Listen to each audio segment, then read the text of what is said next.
ஜென்ம ஜென்மோ ஜென்மி ஸ்ரீச்சரண் ஸ்ரீ பாக்ய சாய். அனைவருக்கும் சாய் சுப நமஸ்காரங்கள். நிலக்கோட்டையிலிருந்து சாய் உமேஷ். ஓம் ஸ்ரீ சத்குரு பகவான் பாட்டி சித்தரின் லீலாமிருதம் 36. கொடுமுடி பேராசிரியர் திரு சம்பத்குமார் அவர்கள் மூலமாக பாட்டியை பற்றி அறிந்து கொண்டு பாட்டியை காண வந்தவர்கள் கோவையை சேர்ந்த திரு ரங்கராஜ், திருமதி ராத்தாமணி தம்பதியினர். முதல் முறை இத்தம்பதியினர் பாட்டியை சந்தித்த போது பாட்டியை இவர்களால் சரிவர உணர முடியவில்லை. இரண்டாவது முறை சென்றபோது திருமதி ராத்தாமணி அவர்களை பகவான் பாட்டி சித்தர் கடுமையாக தீய வார்த்தைகளால் வசைவாடி திடீரென இவரது கழுத்தில் இருந்த 5 பவுன் தாலி சங்கிலியை கலட்டி பாட்டி பறித்து கொள்ள, இவரோ செய்வதறியாது ஓ என கத்தி கதறி அழ ஆரம்பித்து விட்டார். சிறிது நேரத்தில் திருமதி ராத்தாமணி அவர்களின் கால் மெட்டியை கலட்டி எரிந்து தூர போட்டு விட்டார்கள் நம் பகவான் பாட்டி சித்தர். இவரும் இவர் கணவர் மட்டுமல்ல, உடன் வந்திருந்த மற்ற பக்தர்களும் அதிர்ச்சியில் திகைத்து போனார்கள். ஒரு பெண்ணாகிய திருமதி ராத்தாமணி அவர்களுக்கு தாலியும் மெட்டியும் இல்லாத இந்த அவல நிலையை ஏற்றுக்கொள்ள இயலாமல் அழுது கொண்டே பாட்டியின் முன் அமர்ந்திருந்தார். பாட்டியை பராமரித்து வந்த திருமதி நடராஜன் அம்மா அவர்கள் திருமதி ராத்தாமணி அவர்களிடம், பாட்டி இப்படி நடந்து கொண்டது உங்கள் வாழ்வில் ஏதோ துன்பம் நடக்க வேண்டியதை தடுத்து நிறுத்தி நன்மை செய்வதற்கே இப்படி நடந்து கொண்டார்கள் என ஆறுதல் கூறி மஞ்சள் கயிறு ஒன்றை கொடுத்தார்கள்.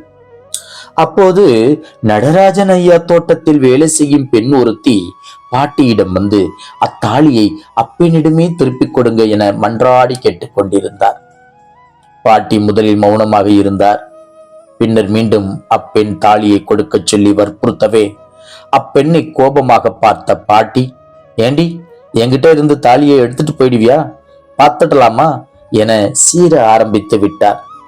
பாட்டி ஆசுவாசமான பின் அந்த வேலைக்கார பெண் மீண்டும் 3-4 முறை பாட்டியிடம் தாலியை கேட்க, பாட்டியே அத்தாலி கொடியை எடுத்து மண்ணில் தூர வீசினார்கள். என்ன செய்வதென்று தெரியாமலும் வீசி எறிந்த அத்தாலியை எடுக்க மனம் இல்லாமலும் அழுது கொண்டிருந்தார் திருமதி ராத்தாமணி. மண்ணில் விழுந்த அத்தாலியை ஒரு மனதோடு, உறுதியான மனதோடு இத்தம்பதியினர் அத்தாலி கொடி வேண்டாம் என முடிவெடுத்து விட்டனர். பின்னர் அந்த வேலைக்கார பெண்மணி அத்தாலியை எடுத்து இத்தம்பதியினர் கையில் கொடுத்து கொடுமடி ஈஸ்வரன் கோவில் உண்டியலில் போட்டு விடுங்கள் என்று அறிவுரை கூறினார். ஊருக்கு போயிட்டு வரும் என திரு ரங்கராஜ், திருமதி ராத்தாமணி தம்பதியினர் பாட்டியிடம் சொல்லி காலில் விழ, பாட்டியோ தனது அருகாமையில் இருந்த பெண்ணின் நெற்றியில் உள்ள குங்குமத்தை சிறிது எடுத்து திருமதி ராத்தாமணி நெற்றியில் இட்டு ஆசீர்வாதம் செய்தார். மேலும் திரு ரங்கராஜ் அவர்களை பார்த்து, உன்னை கூட்டிட்டு போக பின்னாடியே ஆளுக வர்றாங்கப்பா, அதனால நான் உன்னை காப்பாத்திட்டேன்டா, நீ போயிட்டு வாடா என சத்தமாக கூறினார்கள்.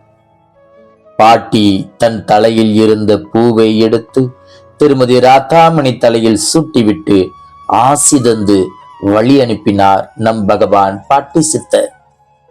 கொடுமுடி கோவிலுக்கு சென்ற இத்தம்பதியினர் அத்தாலியை சிவன் கோவில் உண்டியலில் காணிக்கையாக போட்டு விட்டு சென்றனர். சித்தர்கள் வழிபாட்டிற்கு புதிதாக வந்த இத்தம்பதியினர் ஏதும் புரியாமல் குழம்பி இருந்தனர்.